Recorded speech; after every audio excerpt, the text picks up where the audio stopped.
Dr. Eris Thorne stood before the primary viewport, his breath fogging the cold, transparent steel. Outside, the void was a canvas of absolute black, punctuated only by the distant, frozen corpse of a nebula, a ghostly swirl of violet and ice that had been dead for eons.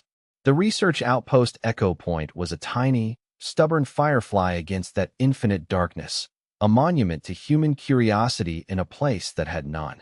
Inside, the hum of the life support was a constant, comforting thrum, the only sound besides the frantic tapping of keyboards from the observation deck. They were here to study the phenomenon, the silence, a region of space where physics seemed to fray at the edges. But the silence had a guardian. It had been 3 weeks since the first contact, 3 weeks since the lights had arrived. They weren't ships. They were beings of pure, coherent light, drifting through the void with an impossible grace, their forms shifting and refracting like heat haze mirages. They communicated not with sound, but with modulated light, a silent, beautiful language that the crew had dubbed luminance. And for 3 weeks, Eris and his team had been trying to understand it. They had translators, algorithms, spectrographs, everything science could offer, and none of it worked. The luminance was a language of pure mathematics and pure feeling, a symphony of light that defied translation. And now, the lights were getting closer. The outpost sensors detected them converging, their silent, shimmering forms coalescing around the station like moths to a flame. The crew was terrified, but Eris felt something else. Oh, the universe had just revealed its most profound secret, and it was a secret that could not be written down, only experienced. Commander Eva Rostova's knuckles were white on the arms of her command chair. The main display showed the station's exterior feeds, and the sight was enough to freeze the blood. The luminous beings were no longer drifting, they were orbiting. Their light cast long, dancing shadows across the frozen hull of Echo Point, and the station's alarms were screaming a silent, electronic scream.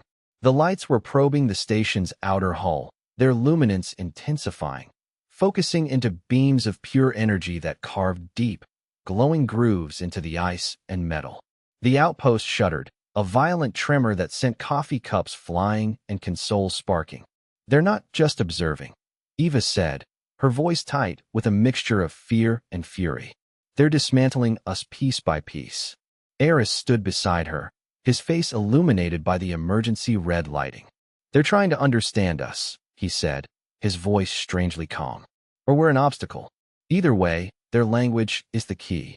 The luminance on the view screen was a chaotic storm of light now, a cacophony of silent, furious signals. The human translators had given up hours ago, their processors overheating, their logic gates fried by the sheer complexity of the alien communication. It was a language of infinite variables, a syntax of stars that made human languages seem like the grunting of apes. Eva looked at Eris, her eyes wide. "Your key is killing us." The station groaned again, a deep, metallic groan of stress. A section of the outer hull buckled, and a spray of frozen atmosphere vented into the vacuum, glittering like diamonds in the light of the beings.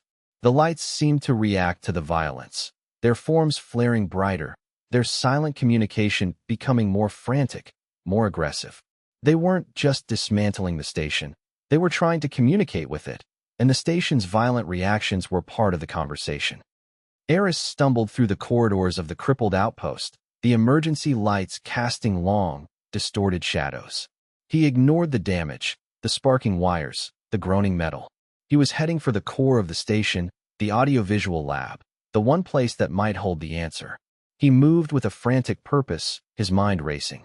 The luminance was a language of pure information, of pure intent. It was a language of light, but humans were creatures of sound. Their languages were built on vibration, on the physics of air and bone. The luminance operated on a different principle entirely. It was a language of resonance, of harmonic relationships. The beings were not just speaking, they were tuning the universe around them. And the station, with its engines, its life support, its very structure, was an instrument. They were trying to play it. Eva was right. They were killing the station, but they were doing it by speaking to it. The realization hit Eris like a physical blow. They weren't attacking. They were trying to make music. The problem was, the station was out of tune. The chaotic, Violent vibrations of its destruction were a cacophony to the beings, a noise that disrupted their silent symphony. And that noise, that chaotic human response, was the only thing that had ever elicited a reaction from them. The key wasn't to understand their language. The key was to speak back, not in light, but in sound, not in harmony, but in dissonance. He reached the lab, a small, circular room dominated by a massive holographic emitter. The AI, Jarvis, flickered to life as he entered. "Doctor, the station's structural integrity is at 42%. We have less than an hour before catastrophic failure." Eris ignored him, his eyes fixed on the holographic interface. On the bridge, Eva watched the main screen in horror. The luminous beings had formed a single, blinding sphere of light around the station's main airlock. It pulsed with a terrible, silent rhythm, and the metal of the airlock began to glow, then to melt.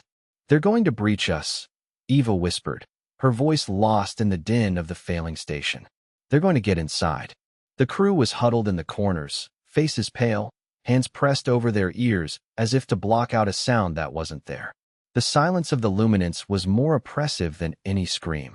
Then, a new sound filled the air. It was not a pleasant sound. It was a harsh, grating noise, a discordant shriek that seemed to vibrate in the teeth and bones. It was the sound of 1,000 alarms, a million scrapes of metal on metal, the static of a dead radio, all layered and amplified into a single, unbearable wall of sound. The noise came from every speaker, every console, every datapad on the station. It was the sound of human chaos given voice. On the main screen, the sphere of light faltered. The beings within the light recoiled, their forms flickering and distorting.